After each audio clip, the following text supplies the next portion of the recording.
And I'm sure that many, unfortunately I haven't been here all of the time, I've come here as much as I could, but for the parts that I've been here, it has been really very energizing for me, and I'm sure that it has been for you. And what I would like to do now is to ask you to reflect on the conference and reflect on your relationship with COPAC. So as a final session, if I can ask for a couple of people to give those sort of reflections, if you could keep it short so that we can have as many reflections as possible, that would be great. Any takers? Yes. One there. 2, 3. Okay, let's go with those 3 in the meantime. Maybe you should use this. If you've got a logo in. Hi everyone, Sabiga here from Western Cape. I work for the trade unions, I work for Giwusa, and I do appreciate the opportunity to be here, but I don't feel that probably one of the shortcomings of a conference like this is to have a representation of organized labor. I think they're an important stakeholder or sector, whatever, in terms of the conversations and the discussions that we had. So it's really a pity that there isn't any kind of formal representation or participation from organized labor at the conference. But I do want to say thank you for the opportunity, and it's really been enriching in terms of the discussions that we had here, but also in terms of the connections that I was able to make. Thanks very much. I think this hasn't been the best COPAC conference I've been to in terms of gaining new knowledge. But my engagement with COPAC starts 2010, and this past 8 years I've grown so much as an activist because of the tools, the capacity and the depth of discussion that we're able to go back to our communities and use these tools in such a way that we can actually see the transformation in our communities. I think we can speak with comments from the Eastern Cape and speak with that. We're really able to use the tools and the networks that COPAC allows us to go back and build movements and strong movements with strong ideological grounds. And that to me is that we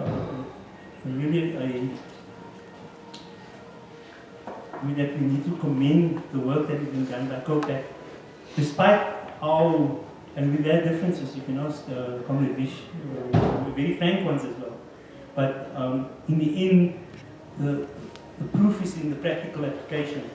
We're actually able to do the practical application, whether it's to do with food sovereignty, whether it's to do with solidarity economy, whether it's building cooperatives, whether it's seed banks, which is or using the activist guides and the activist tools. All of these facilitate our movements in such a way that we are actually leaps and bounds ahead of some of the others that are in the same space, basically, as we are in terms of community building movements. Thanks. So we're allowed to disagree, as Natalia said, as long as we don't oppress each other. You're next. Thank you. For me personally, first of all, it was very fulfilling as an individual and as also a student here at Wits, and to have exposure to all this academic thoughts and thinking. But for me, if I put on a different hat as a unionist, I realize here that we need to relook our priorities. And we need to have a focus on climate justice. And as I said, I don't say we need a stronger focus, because we don't have a focus. We need a focus on climate justice, and because what I picked up over the past few days is we are on the deck of the Titanic, and we're fighting battles here on the deck, but our battle is not to save the Titanic, and it will go down whilst we're fighting the wrong battles. And then, I was again reminded of the importance of worker unity, and it's not only black and white and class, but it's also unity amongst the leaders, but the most valuable part for me of the past 3 days is that I realize we don't have to reinvent the wheel. You know, we walk away with a lot of thoughts and ideas and material, and we must just go and apply it in practice. And the end result is we hear a lot, you know, your politicians will talk about a better life for all. But then you realize it's easy to say it, but it's difficult to do it. And that was the kind of inspiration as a unionist that I got out of these 3 days. Thanks very much. So we do have some unions in the room, and maybe we have some more comments? No, I mean, just in terms of COPAC and its engagement with Labour, I mean, there's many of us, both in terms of the WhatsApp group, in terms of forming the charter. So, for example, I'm responsible to give a Labour perspective on the charter in terms of taking forward the discussions with the Just Transition. But I think there's also a challenge. I mean, I think in terms of Labour itself, I mean, we've been working as Naledi across federations, trying to get Labour. And in many instances, you don't get comments in the room. So if you call a meeting on a Saturday, even as a start to think that you're not going to get people in the room.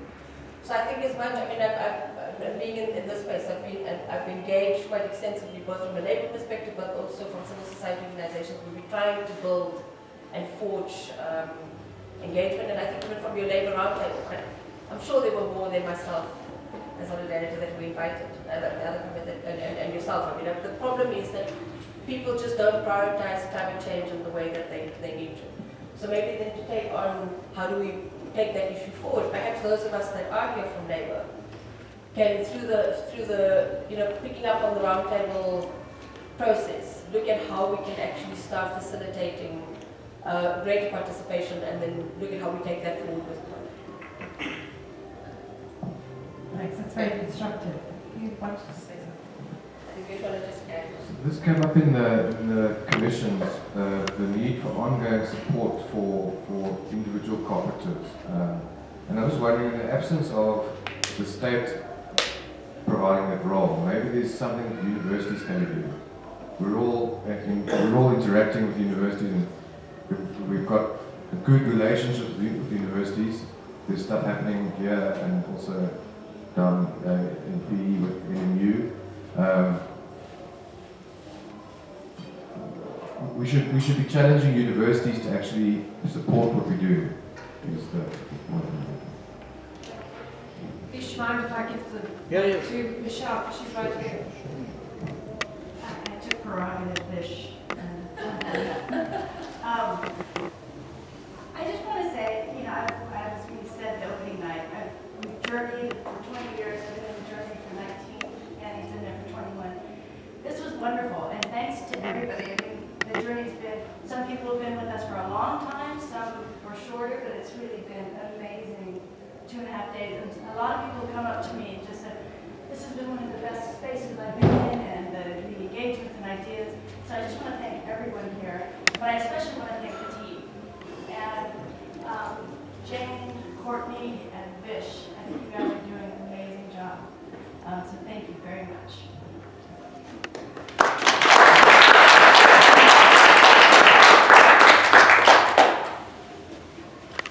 Mine's just a small point. Abida, one of the first group of organizations we invited were the Labour Federations. We sent them formal invites, actually, to SAF, to Medusa. We invited Gideon and so on. So Labour was definitely a priority for us. Yes. And thank you to those comrades who attended. Yeah, thank you. The main point I'd really like to make is that this approach that COPAC, of course not only COPAC, but they've been very powerful on that, organizing from below. And I saw a graphic today. I'm Magna from Cape Town. I used to wonder, Vish, what the hell, emphasis on Magna. Yeah. But today she gave a good explanation. She's becoming organic intellectual. She developed from this small garden, this massive thing, and I think it's working. Another thing is my last point. I can't not speak about children. Our movement was the first time that we found a space where children could interact through their programs, gardening, tree planting. We saw that and invite, of course, we've known each other for many years. So the space for every age group, from planting one tree to making many. Just last week we did 120 apple trees. Wow, okay. So that, I mean, it is a space for all the generation. And what the progress also really shown, there's a new, what somebody calls eco-proletariat. And it's not only industrial labor force. And that's very important. I think what COPAC has done is to find them. It's not only industrial working class. There are many. They're very important, but there's the working class in communities. Thank you very much.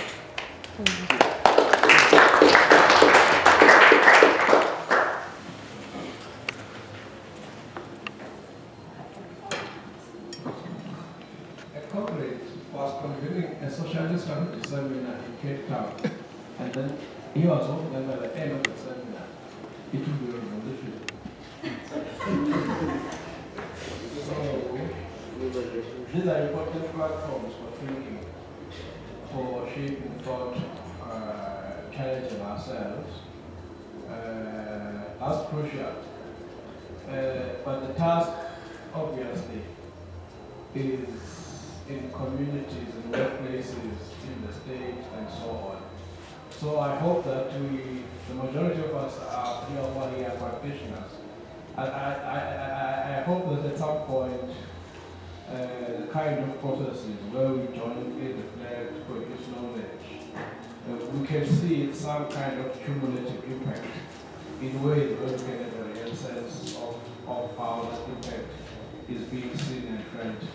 And then the last point I want to make is just an appreciation of some of the new comrades, younger comrades in the room. Of course, you've been engaging in your own spaces as activists and so on. But to take a half a Saturday to engage with thoughts and of course to other days is quite important. Particularly in this period when we have such a decline in critical consciousness. But as you do that, I just want to say, you must remember it's on the long haul. It's not a passing fad, it's not a passing fashion.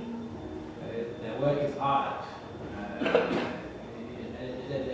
don't have the outcomes.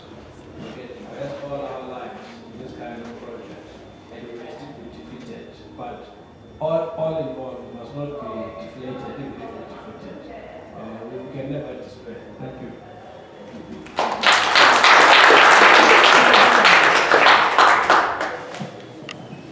Thanks. I thoroughly enjoyed these past 2 days. It's effectively 2 days. We start on Thursday. So I'll say 2 days. What I feel empowered by, actually, was what Vish mentioned today in one of the sessions, radical non-racialism. And for many of us who come from a non-racial political tradition, we were sort of taken aback a bit by the woke moments where we've started, and also the appropriation of non-racialism by groups like the DA and others when it was convenient, and even a class discourse when it's convenient. And we felt, okay, now we can no longer assert those things. And I think that was a mistake. Asserting a radical non-racialism doesn't mean that you paper over important social issues around white privilege or Eurocentrism or a range of other important problems. But I think it's, this space that COPAC has created allows us to remind ourselves of these possibilities of having these more creative and fulfilling and enriching conversations where you don't feel that if you raise an awkward question be shut down, which is what has happened a lot in other spaces. And it became almost a norm where you can't say something that's against the grain of thought of others. And this is what we need to reassert, and we need to recapture and take back the right to have a civilized conversation and without fear. Thank you.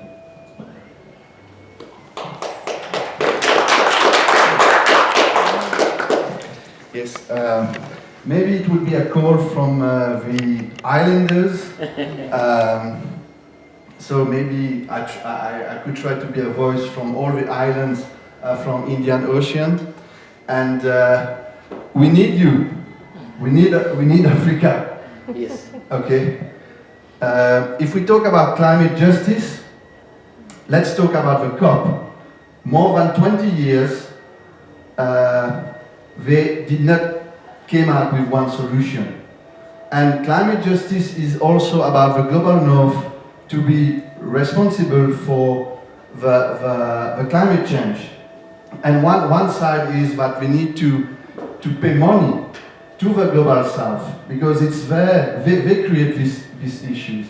And since 20 years, they do not give, they are not paying, they are not doing nothing to help the global south. And nowadays they are negotiating, but they want to bring their technologies. They want to control how their money would be spent in our countries. And it's another colonization that they want to do. And we don't want this. What we need to do, and what is the root of all those trouble, it is extractivism. And I really appreciate the maturity of all our feminist comrades who talk. So what we need to do is we need to stop the production mean. We need to shut down all our factories that allows extractivism. So the global north won't get any more our resources. For islanders like us, it is fish, but for you, it's all the resources. And once we shut down all this, now we will talk with them, and they will listen to us. Thank you.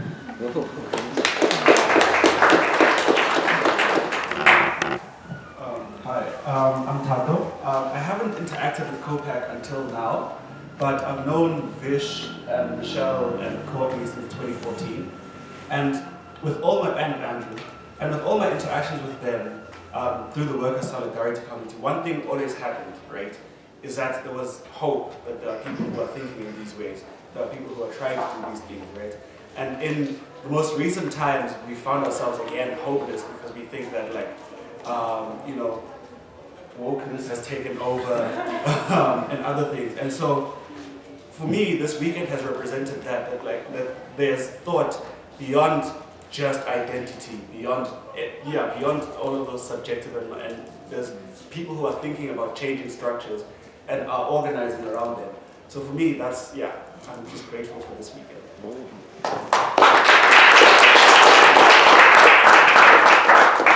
I'll tell you, our hope is in the young people.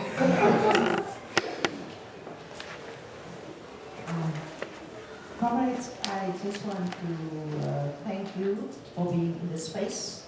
Yes, I travel a lot, but if I look back, I can say thank you to COPAC, to Safsi and Comrade Vish, Comrade Jane, and Comrade Benny for putting so much effort to train me. I didn't go to a university to study, but through this life school and through the education that they put into my life, I can say proudly that I am an international activist, an international, a human rights defender, going to several countries, using the space to speak about climate justice, speaking about food sovereignty, speaking about agroecology. And sometimes people wonder, hey, where do you get all this information?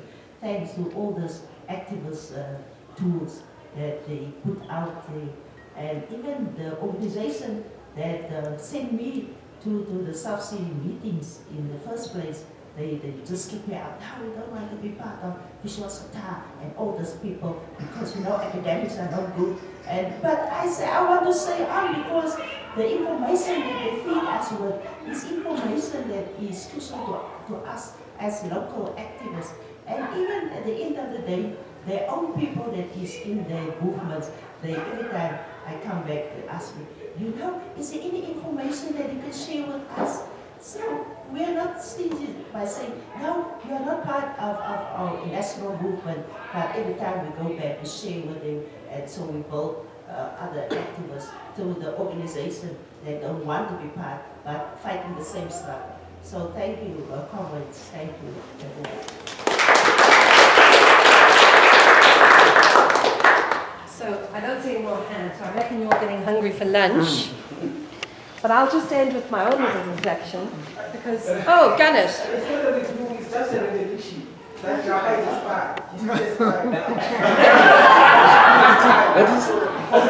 What's he saying? My favorite is Aspire. Spy. Oh, Inspire. Spy. He's a spy. Oh, you're a spy. He's a spy. Because you're from government? Jaha is a spy. He's inspired. Jaha is a spy. Oh, Jaha's a spy. I just wanted to give my own reflection. I think, for me, this room is just full of the most wonderful people. But the call for organization is the thing that has inspired me to be, not spied me, inspired me. And listening to Chris's very interesting talk on Friday, utterly convinced me that if we don't organize and we don't fill that void, we're in such trouble. And so I'm going to leave this room with a very clear idea that there has to be some sort of organization, and I need to form part of that as well. So I hope that that has happened to you, because we need to come together as much as we need to work alone in our very important projects. We need to discuss the politics around what we're doing as well as doing the very hard work. So it's incumbent on me to do the vote of thanks. And firstly, I'm going to thank all of you for all your contributions, your time here. It is a lot to ask people to give up a Saturday morning, and many of you have flown from far away, so you'll also be giving up your Saturday afternoon to get home. So thank you for all your contributions. They were very valuable, and a lot of it's been recorded, so I think most of it's been recorded. We want to thank, as COPAC, the board, our funders, the RLF, the Rosa Lux Foundation, who funded this particular conference. But of course, that doesn't mean that we aren't grateful to all our other funders as well. But really, we'd be here all day. There's a lot of them, and you can find most of them on our website, I believe. I need to thank the COPAC staff as well. Jane, seriously, your leadership and management has been superb. You've kept everything on time, online, really organized, and seemingly with no effort. I never saw you looking frazzled, which amazes me, because I can't do something like this without running around looking a little bit headless. So well done for that. And Courtney, for your support in that organization, but also all your research. I heard you say today, Jane, that you're 1.5 people. I think COPAC does amazing things for being 1.5 full-time people. Well, 1.5 people. And then, of course, there are all the associates. We've got Ferial, who isn't in the room. And, of course, I can't remember them. I'm terrible. You know, this is what happens when you get older. Sandy, who is in the room. And I've taken them all down here. And Michelle, of course. Michelle's a very important associate. It's hard to even think of you as an associate because you're so intricately involved in so many things and have been there almost from the very beginning. So a very big thank you to all of those people, and also to all our partners all over the world. And in South Africa, all over the world, this is a big movement. And I think one of the things that has struck me really is that this is a role that COPAC has played organizing. And it isn't something that I think it intended initially. It's filling a void. And we need to support more of that. We look forward to deepening those relationships. But the biggest thank you of all has to go to Vish. I have been, as Michelle says, I've been with Vish, I think it's 21 years, working with him. And it's just been incredible to me to see his tenacity. That's the word that jumps out for me. He's like a dog with a bone. You know, when I got tired and burnt out of running an NGO after 10 years, Vish was still there. And he went into the community and he kept on working with those cooperatives, and you too, Andrew. Thank you very much for doing all of that wonderful work when I just wasn't able to. But that's the point, is the tenacity is the point, is that he's still here. He's still organized. Most people can't do this sort of work at the level at which he's been doing this for so long. I can attest to that. It's exhausting. It's tiring. You go through periods of feeling absolute failure and dejection. And then there are a couple of moments where you feel elation and you think you're getting somewhere. And then you have to go back to the ground because you get involved in government policy and then nobody implements the government policy. So all the work you've done just feels, you know, like it's been hopeless, and yet you've just carried on. And I think this last iteration of the work, the last couple of years, the groundswell movement, has been really the most important, and I think if we can build on that. So thank you for your contribution, thank you for your time, thank you for your effort, thanks for this room and this space. We really appreciate it. Let's give him a big hand.